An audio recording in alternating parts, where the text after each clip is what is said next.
Para esta nueva entrada vamos a leer un extracto del artículo Antropología Histórica, Antrohistoria, del autor Alberto G. Flores.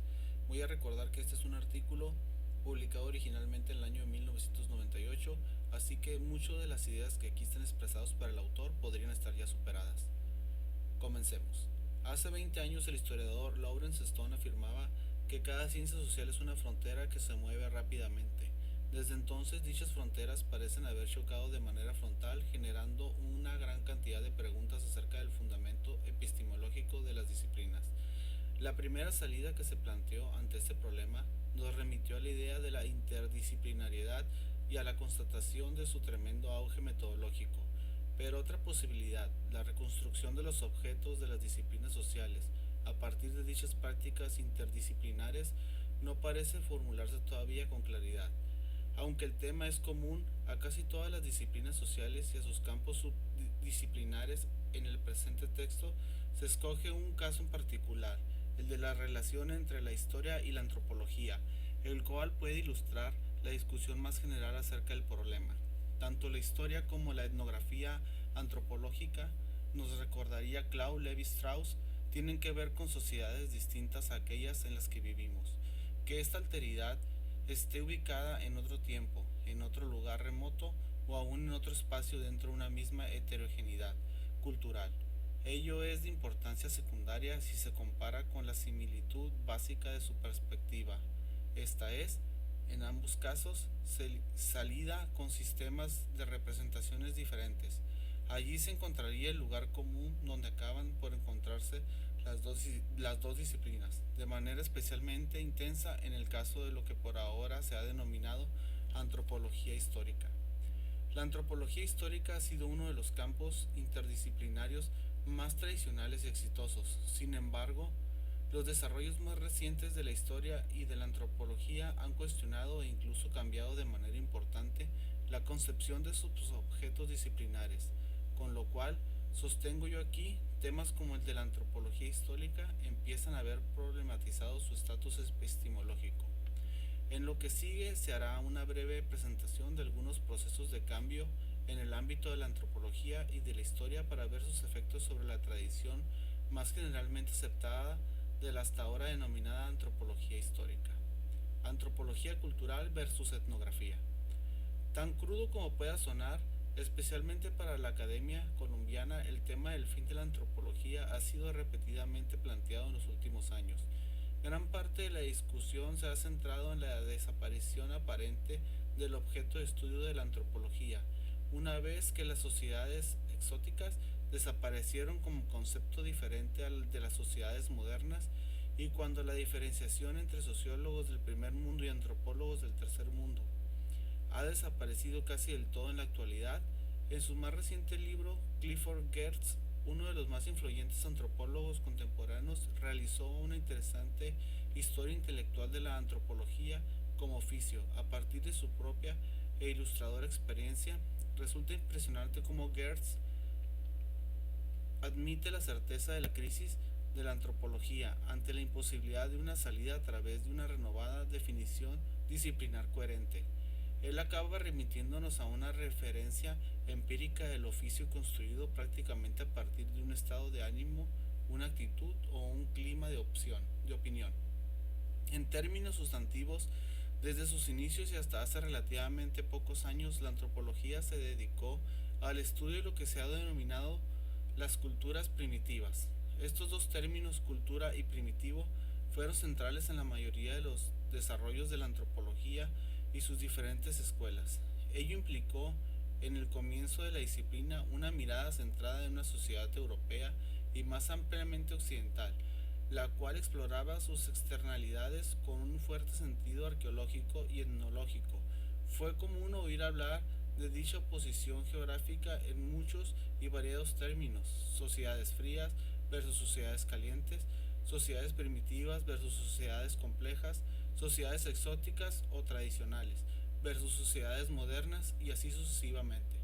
En consecuencia, el sentido de lo otro, de la alteridad que podría considerarse todavía como el objeto fundamental de la antropología, apareció desde el comienzo como una base cognitiva para el desarrollo de la disciplina, pero limitada al tema de las sociedades no occidentales y premodernas.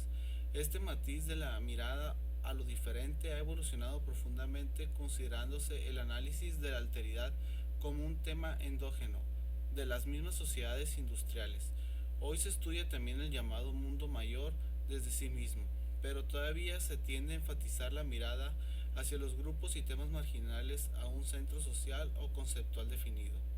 Aún con este importante cambio que obliga a las sociedades occidentales a mirarse a sí mismas superando el etnocentrismo de las primeras propuestas antropológicas, se sigue considerando en muchos casos a los grupos de objetos como aquellos que poseen algunas características tradicionales, premodernas o hasta exóticas, frente a la referencia más desarrollada de la sociedad contemporánea. Por ejemplo, se estudian grupos rurales, grupos minoritarios, nuevas expresiones sociales, grupos con comportamientos desviados, etcétera. La disciplina ha evolucionado utilizando varias referencias generales europeístas y capitalistas hasta llegar a la muy popularizada de la aldea global. Pero aún hoy la antropología parece seguir buscando en esta aldea global, caracterizada por sus rápidas comunicaciones y su homogeneidad cultural, el mundo de las diferencias y las heterogeneidades culturales vistas como representantes de una más tradicional, quizás más auténtico, conjunto de pasados humanos sobrevivientes de dicha aldea global. Como se ve, la dualidad que subordina conceptualmente unos mundos a otros dominantes persiste en gran parte de la mirada antropológica e incluso popular sobre estos temas. En esto hay por supuesto un gran énfasis que proviene no solo de la antropología, sino también de las demás ciencias sociales en la recuperación de lo popular, de lo marginal como motor de muchos procesos históricos. En la búsqueda de la reivindicación de los actores olvidados aparece una justificación adicional para profundizar la dicotomía aquí planteada alrededor del objeto de estudio, aquella entre lo dominante y lo marginal. Lo que es criticable en esta tendencia es que se ignora hasta qué punto las diversas formas y prácticas sociales y culturales que se encuentran en el presente son ellas mismas productos de los procesos sociales, políticos y culturales modernos. Esto además ignora la posibilidad de que tales procesos hayan simultáneamente creado la homogeneidad cultural que asumimos como moderna y heterogeneidad cultural que proyectamos sobre el pasado. Otro aspecto importante en esta discusión es la noción de la crisis de la antropología a partir de la ruptura de su paradigma central. Este es la etnografía científica, base de la autoridad intelectual de la antropología social moderna, que en sus comienzos se basaba en reportar experiencias de primera mano ganadas con la gente exótica a través de la práctica del trabajo de campo. La idea de los antropólogos como especialistas académicos cuya experticia profesional se manifiesta en reportes objetivos del trabajo de campo llevado a cabo entre un grupo identificable de pueblos exóticos fue fortalecida por una expansión institucional sin precedentes. Durante los años 60, los numerosos conferencistas universitarios en antropología social se multiplicaron en países como Inglaterra, donde el ejemplo de las escuelas antropológicas fue determinante para el resto del mundo, incluidos países latinoamericanos. En el contexto de dicha expansión, la aparición de tareas adicionales de investigación y enseñanza demandaron una mayor consolidación de las bases intelectuales de la disciplina, lo cual fue una respuesta, además, ante la necesidad de intentar demarcar prácticas distintivas ante la expansión de las otras ciencias de la sociedad. Estos factores, entre otros, ayudaron a reforzar una atadura ideológica al método etnográfico. La etnografía científica, en sus orígenes, había reunido a los intelectuales y a la gente común en el campo, los primeros como sujetos que pensaban y objetos que hacían, reproduciendo las contradicciones que yacen en la base de la experiencia humana moderna. Esta es la ausencia de una conexión con sentido entre las personas y las fuerzas impersonales que se dirigen a la historia mundial. Sin embargo, cualesquiera que sean los méritos de la etnografía científica como un modelo para la investigación antropológica, ella ya no se representa una estrategia adecuada para responder a las demandas del movimiento progresivo de nuestro mundo. El mundo en los últimos 50 años se ha alejado cada vez más como un tema y como una realidad del nacionalismo, del imperialismo y la centralización burocrática como modelo de sociedad, lo cual había dado ímpetu a la etnografía científica. El resultado ha sido una amplia brecha entre aquello que los individuos particulares hacen y lo que el modelo profesional que ellos continúan imponiendo a sus estudiantes y presentando a aquellos externos a la disciplina. Algunos autores radicales como el antropólogo argentino Carlos Reynoso afirman que, por años en que no se pudo hablar de ciencia cierta de ningún paradigma dominante, la antropología mundial ha sido ganada por lo que pareciera ser una nueva moda intelectual que responde a las premisas del posmodernismo. Por consiguiente, el objeto de estudio de la antropología no sería ya la cultura etnográfica, sino la etnografía como género literario por un lado y el antropólogo como escritor por el otro. Falta ver si esta aparente salida hacia el resbaloso tema del posmodernismo, en donde la referencia a lo real parece perderse en este ficticio mundo externo de la relatividad narrativa, alejándonos de la acción social reflexiva, no es sino otro indicio de la crisis de fundamentación a la que nos venimos refiriendo aquí, con un objeto que parece desvanecerse, un método que en todo caso es compartido por las demás ciencias sociales y una deficiencia en el centro de sus tradiciones teóricas, de nuevo fácilmente referibles a la sociología. La defensa de la identidad de la antropología como disciplina se presenta a veces como un tema difícil de abanderar. Aparte de estas consideraciones acerca de la evolución conceptual del tema de lo primitivo, hasta la consideración de la alteridad y el tema etnográfico, otra referencia fundamental que atraía a los antropólogos en los inicios de la disciplina era la de lo cultural.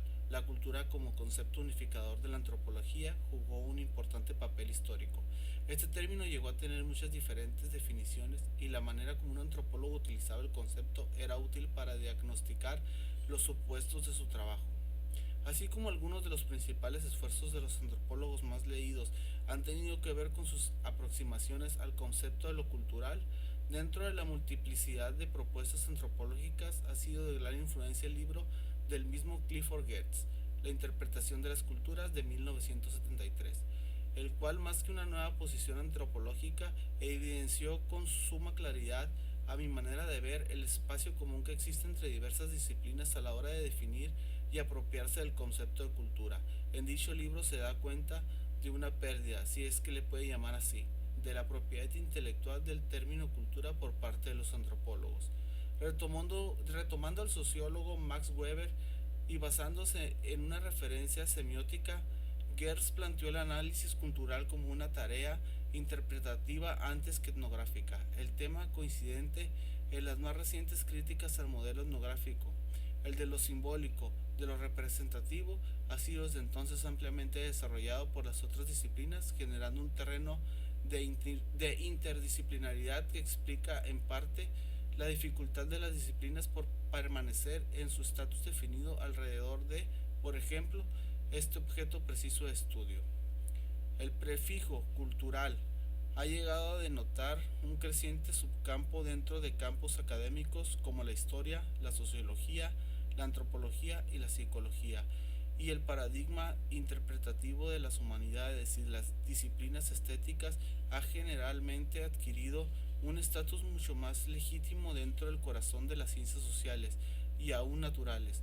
Uno de los resultados es que las teorías de la cultura han sido finalmente aceptadas y aún trasladadas al centro de un número creciente de campos. Si el análisis cultural es la salida que sintetiza la manera de similar de ver la realidad que empiezan a adoptar algunas disciplinas, está por explorarse. Algunos indicios nos llevan hacia la posibilidad, aunque no debe olvidarse, de que los estudios culturales no forman todavía una ciencia unitaria. Hasta aquí lo dejaremos por hoy. Muchas gracias.